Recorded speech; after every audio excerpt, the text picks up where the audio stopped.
Salam alaikum, correction de l'exercice 4, TD2, donc famille libre, liée et génératrice. On considère U définie par ses coordonnées, dont R4, est une combinaison linéaire des vecteurs F1, F2, F3.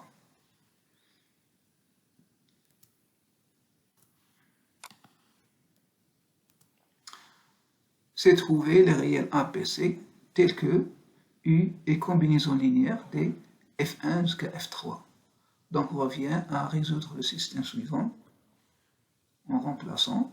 Donc on obtient le système 2A moins B 7 et moins A moins 7C égale à moins 17 et 3B plus 9C égale à 15 et 3A moins 4B plus 2C égale à 17.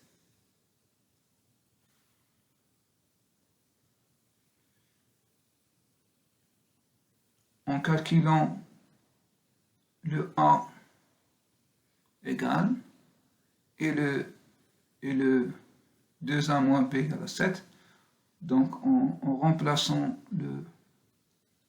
le C et le A, donc on obtient que B égale 5 moins 3C et A égale à moins 7C plus 17. Ensuite, je vais remplacer le B ici pour obtenir la valeur de A.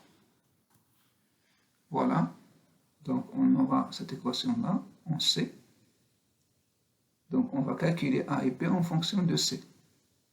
D'où on obtient les valeurs de CA et B. On vérifie que cette solution vérifie l'équation. Voilà. La deuxième question, détermine selon le paramètre réel alpha si la famille de vecteurs de R3 suivante est liée ou libre. Donc A et B et C, donc on va calculer alpha de telle façon la famille soit qui soit liée, donc le déterminant égal à 0. Donc on va échelonner la matrice formée par les trois vecteurs. Voilà. En effectuant les transformations L1 moins L2 et L1 moins L moins 2 L3. Donc voilà. On va éliminer le moins 2. Donc on va considérer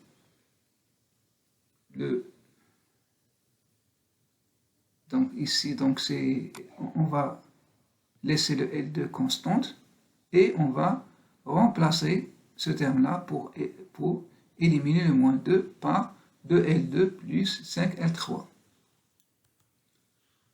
On obtient une matrice triangulaire supérieure. Donc le déterminant, c'est le produit de sa diagonale. D'accord? On obtient, voilà, 30 en facteur. Donc on a, si alpha égale à 6, alors la famille est liée. Sinon, la famille est libre. Troisième question, dans l'espace vectoriel des polynômes à coefficients complexes, la famille suivante est-elle libre? Cette famille-là. Donc on va considérer la base canonique 1x carré et former les coordonnées de chaque vecteur. Ce vecteur-là, voilà les coordonnées. Donc, pour montrer que la famille est libre, il suffit de calculer le déterminant. Voilà. Donc, en faisant cette colonne, on va remplacer cette colonne par la différence de ça avec ça. On obtient ce déterminant et on va développer le déterminant suivant la première ligne. On obtient 5 moins 5i au carré égale à 10. Donc il est différent de 0. Donc il est libre. La question 4, on va considérer l'ensemble E des triplés tels que 2x plus jy plus j au carré. C'est égal à 0. Montrer que E est un CF de C3 et prouver deux familles génératrices de E. Donc on va montrer que E est une combinaison linéaire des vecteurs bien connus, donc c'est un sous-espace vectoriel. Voilà. Donc on rappelle J est la racine cubique de l'unité, c'est-à-dire que J solution de l'équation Z au cube égale à 1. On a J égale à moins 1/2 plus racine 3 sur 2i. Ici, ajoutez s'il vous plaît le i ici. Donc c'est 1 pi sur 2. Pi sur 3 plutôt. Donc, rectifier ici, c'est 2 pi sur 3 plutôt. 2 pi sur 3. Donc j au carré c'est j bar et 1 plus j au carré égale à 1. Donc on a un triplet appartenant à E si seulement c'est de vérifier l'équation de E.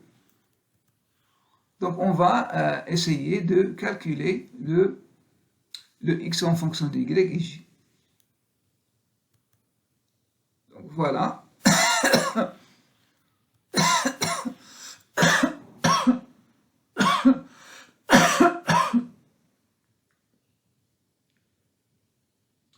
Donc on a le E, c'est un plan qui est engendré par E1, E2, voilà E1 et voilà E2. Donc c'est une famille génératrice de E. Par suite, on a E est engendré par E1, E2. Donc E est un sous-espace vectoriel de.